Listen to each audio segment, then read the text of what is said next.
देश के युवाओं में आत्मविश्वास उतना ही जरूरी है। आत्मविश्वास तभी आता है जब युवा को अपनी एजुकेशन, अपनी नॉलेज, अपनी स्किल पर पूरा भरोसा हो, विश्वास हो। आत्मविश्वास तभी आता है जब उसको एहसास होता है कि उसकी पढ़ाई उसे अपना काम करने का अवसर दे रही है और जरूरी स्किल भी दे रही है। नई राष्ट्रीय शिक्षा नीति इसी सोच के साथ बनाई गई है। प्री नर्सरी से पीएचडी तक राष्ट्रीय शिक्षा नीति के हर प्रावधान को जल्द से जल्द जमीन पर उतारने के लिए अब हमें तेजी से काम करना है। कोरोना की वजह से अगर रफ्तार कुछ धीमी भी पड़ी थी, तो अब उसके प्रभाव से निकलकर हमें जरा गति बढ़ानी भी जरूरी है और आगे बढ़ना भी जरूरी है। इस वर्ष का बजट भी इस दिशा में बहुत मददगार सिद्ध होगा। इस वर्ष के बजट में हेल्थ के बाद जो दूसरा सबसे बड़ा फोकस है वो एजुकेशन, स्किल, रिसर्च और इनोवेशन पर ही है। देश के यूनिवर्सिटी, कॉलेज और R&D इंस्टीट्यूशंस को में बेहतर सिनर्जी आज हमारे देश के सबसे बड़ी जरूरत बन गई है। इसी को ध्यान में रखते हुए ग्लू ग्रांट का प्रावधान किया गया है, जिसके तहत अभी 9 शहरों में इसके लिए जरूरी मैकेनिज्म तैयार किए जा सके। साथियों, अप्रेंटिसशिप पर, स्किल डेवलपमेंट और अपग्रेडेशन पर इस बजट में जो बल दिया गया है वो भी अभूतपूर्व है। इस बजट में इनको लेकर जितने भी प्रावधान किए गए हैं, हायर एजुकेशन को लेकर देश की अप्रोच में एक बहुत बड़ा शिफ्ट लाने आने वाला है। बीते वर्षों में एजुकेशन को एम्प्लॉयबिलिटी और एंटरप्रेन्योर कैपेबिलिटीज उससे जोड़ने का जो प्रयास किया गया है, ये बजट उनको और विस्तार देता है। इन्हीं प्रयोगों का परिणाम है कि आज साइंटिफिक पब्लिकेशन के मामले में भारत टॉप 3 देशों में आ चुका है। पीएचडी करने वालों की संख्या और स्टार्टअप का इकोसिस्टम के मामले में भी हम दुनिया में टॉप 3 में पहुंच चुके हैं। ग्लोबल इनोवेशन इंडेक्स में भारत दुनिया की टॉप 50 इनोवेटिव कंट्रीज में शामिल हो चुका है और निरंतर सुधार कर रहा है। उच्च शिक्षा, रिसर्च और इनोवेशन को निरंतर प्रोत्साहन से हमारा स्टूडेंट्स और यंग साइंटिस्ट के लिए नए अवसर बहुत ज्यादा बढ़ रहे हैं। और अच्छी बात ये भी है कि R&D में बेटियों की भागीदारी में एक अच्छी, संतोषकारक वृद्धि देखने को मिल रही है। साथियों, पहली बार देश के स्कूलों में अटल टिंकरिंग लैब से लेकर उच्च संस्थानों में अटल इंक्यूबेशन सेंटर्स, इस पर फोकस किया जा रहा है। देश में स्टार्टअप्स के लिए हैकेथॉन्स की नई परंपरा देश में बन चुकी है, जो देश के युवाओं और इंडस्ट्री दोनों के लिए बहुत बड़ी ताकत बन रही है। सिर्फ national initiative for developing and harnessing innovation, इसके माध्यम से ही 3,500 से ज्यादा स्टार्टअप्स नर्चर किए जा चुके हैं। इसी तरह the national super computing mission के तहत परम शिवाय, परम शक्ति और परम ब्रह्मा नाम से 3 super computer IIT BHU, IIT Kharagpur और आईएसआर पुणे में स्थापित किए जा चुके हैं। इस वर्ष देश के 1 दर्जन से ज्यादा संस्थानों में ऐसे सुपर कंप्यूटर स्थापित करने की योजना है। आईआईटी खड़गपुर, आईआईटी दिल्ली और बीएचयू में 3 सोफिस्टिकेटेड एनालिटिकल और टेक्निकल हेल्प इंस्टीट्यूट साथ ही भी सेवा दे रहे हैं। इन सारे कार्यों के बारे में बात करना आज इसलिए जरूरी है क्योंकि ये सरकार के विजन, सरकार के अप्रोच को दिखाता है। 21वीं सदी के भारत में 19वीं सदी की सोच को पीछे छोड़कर ही हमें आगे बढ़ना होगा। साथियों, हमारे यहां कहा गया है, व्यय कृते वर्धते एवं नित्यम विद्याधनम सर्वधन प्रधानम, यानी विद्या ऐसा धन है जो अपने पास तक सीमित रखने से नहीं बल्कि बांटने से बढ़ता है। इसलिए विद्या धन, विद्यादान श्रेष्ठ है। नॉलेज को, रिसर्च को सीमित रखना देश के सामर्थ्य के साथ बहुत बड़ा अन्याय है। इसी सोच के साथ स्पेस हो, एटॉमिक एनर्जी हो, डीआरडीओ हो, एग्रीकल्चर हो, ऐसे अनेक सेक्टर्स के दरवाजे अपने प्रतिभाशाली युवाओं के लिए खोले जा रहे हैं। हाल में 2 और बड़े कदम उठाए गए हैं जिससे इनोवेशन, रिसर्च और डेवलपमेंट के पूरे इकोसिस्टम को बहुत लाभ होगा। देश को पहली बार मेट्रोलॉजी से जुड़े अंतर्राष्ट्रीय मानक पर खरा उतरने वाले इंडियन सॉल्यूशंस मिल चुके हैं और ये सिस्टम लगातार मजबूत किया जा रहा है।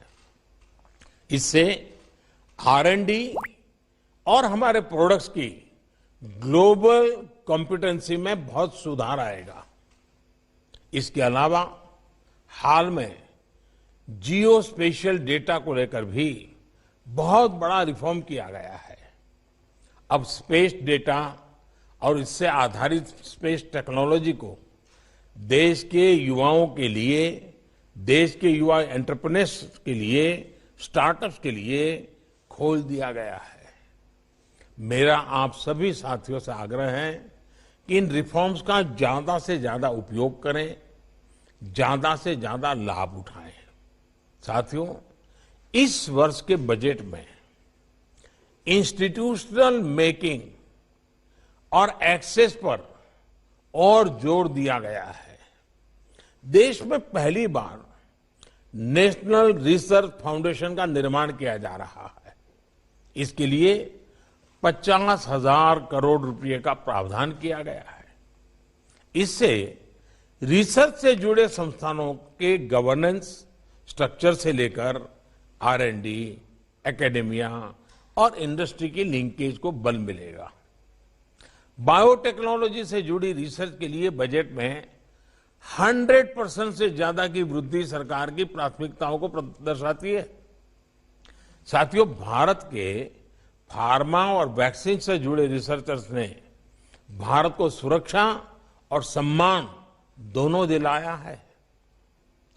अपने इस सामर्थ्य को और सशक्त करने के लिए सरकार पहले ही 7 national institute of pharmaceutical education research को राष्ट्रीय महत्व के संस्थान घोषित कर चुकी है। इस सेक्टर में R&D को लेकर प्राइवेट सेक्टर की हमारी इंडस्ट्री की भूमिका बहुत प्रशंसनीय है। मुझे विश्वास है कि इस भूमिका का आने वाले समय में ज्यादा से ज्यादा विस्तार होगा। साथियों, अब बायोटेक्नोलॉजी के सामर्थ्य का दायरा देश की खाद्य सुरक्षा, देश के पोषण, देश की कृषि के हित में कैसे व्यापक हो, इसके लिए प्रयास किए जा रहे हैं। किसानों की आय बढ़ाने के लिए, उनका जीवन बेहतर बनाने के लिए बायोटेक्नोलॉजी से जुड़ी रिसर्च में जो साथी लगे हैं, देश को बहुत उनसे उम्मीदें हैं। मेरा इंडस्ट्री के तमाम साथियों से आग्रह है कि इसमें अपनी भागीदारी को बढ़ाएं। देश में 10 biotech university research, joint industry translation cluster Urjit भी बनाए जा रहे हैं, ताकि इसमें होने वाले इन्वेंशंस और इनोवेशंस का इंडस्ट्री तेजी से उपयोग कर सके।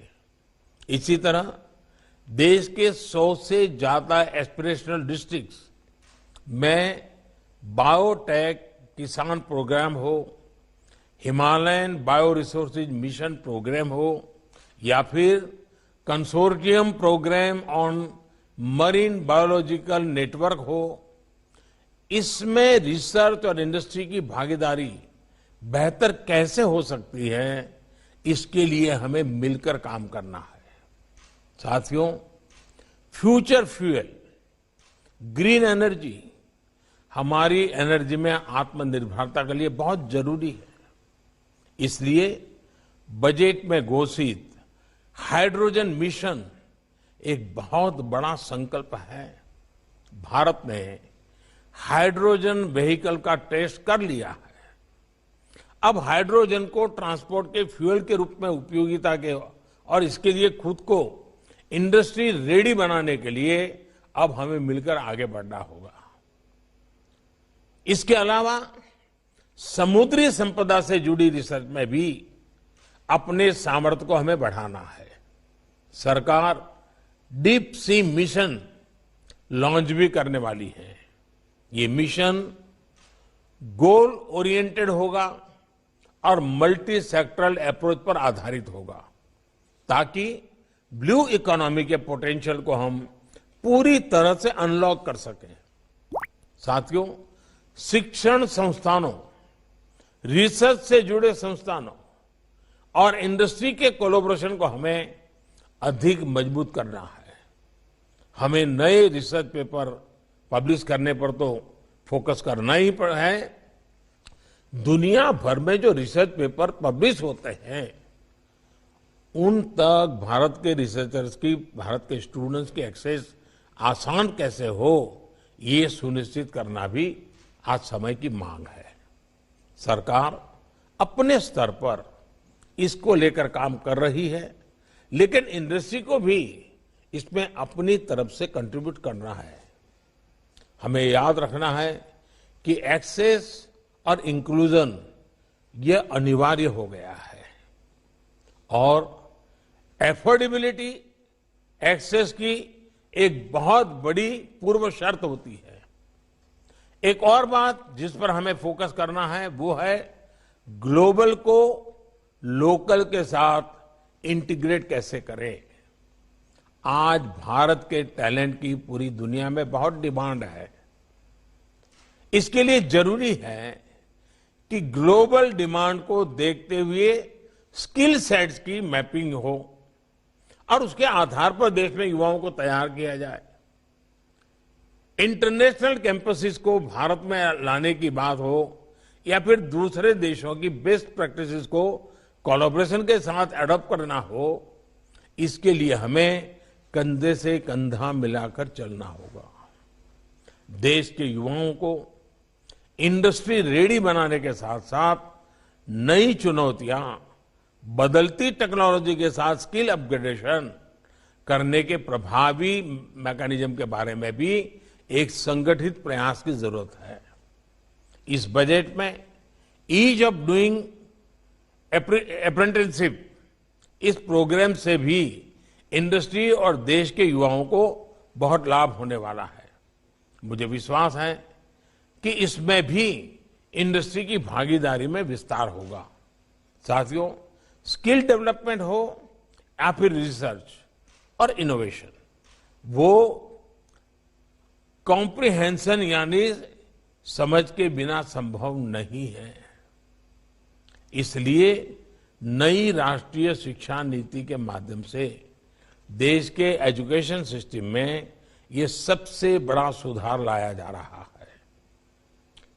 इस वेबिनार में बैठे तमाम एक्सपर्ट, तमाम शिक्षाविदों से बेहतर ये कौन जानता है कि विषय की समझ में भाषा का एक बहुत बड़ा योगदान होता है।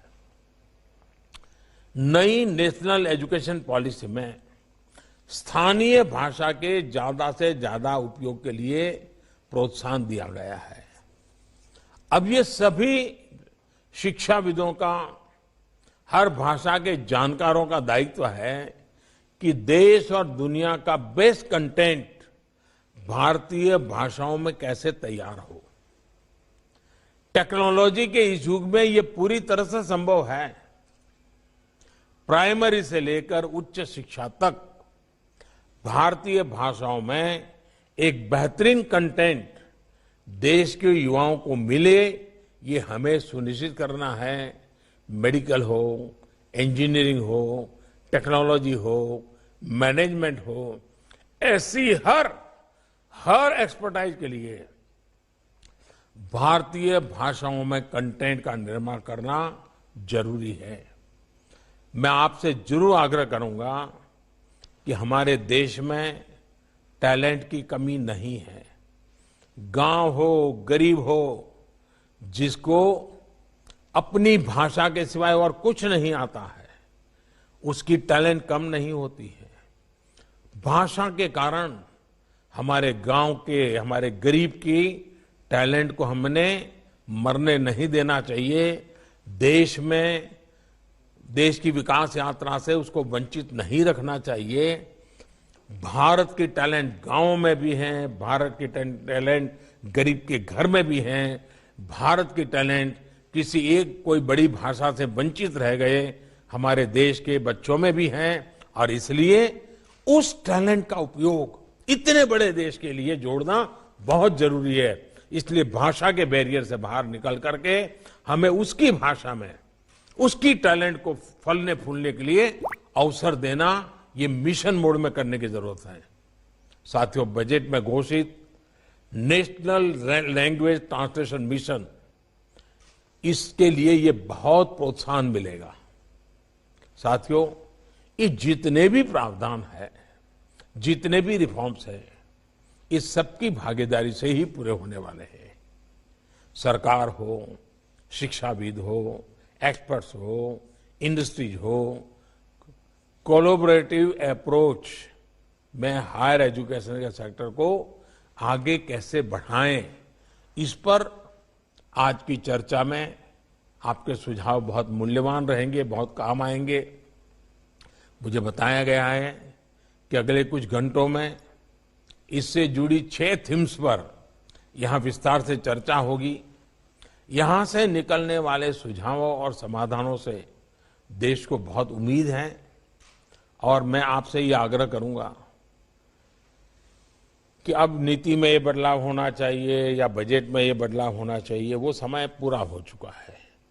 अब तो नेक्स्ट 365 डेज, 1 तारीख से ही नया बजट, नई स्कीम तेज गति से कैसे लागू हो जाए, ज्यादा से ज्यादा हिंदुस्तान के भूभाग पर वो कैसे पहुंचे, आखिरी व्यक्ति जहां पहुंचाना है वहां कैसे पहुंचे, रोड मैप कैसा हो, डिसीजन मेकिंग कैसा हो, जो छोटे मोटे हर्डल्स होते हैं इम्प्लीमेंटेशन में, उससे मुक्ति कैसे हो, इन सारे बातों पर जितना ज्यादा फोकस होगा आपका, उतना ज्यादा लाभ 1 अप्रैल से ही नया बजट लागू करने में होगा।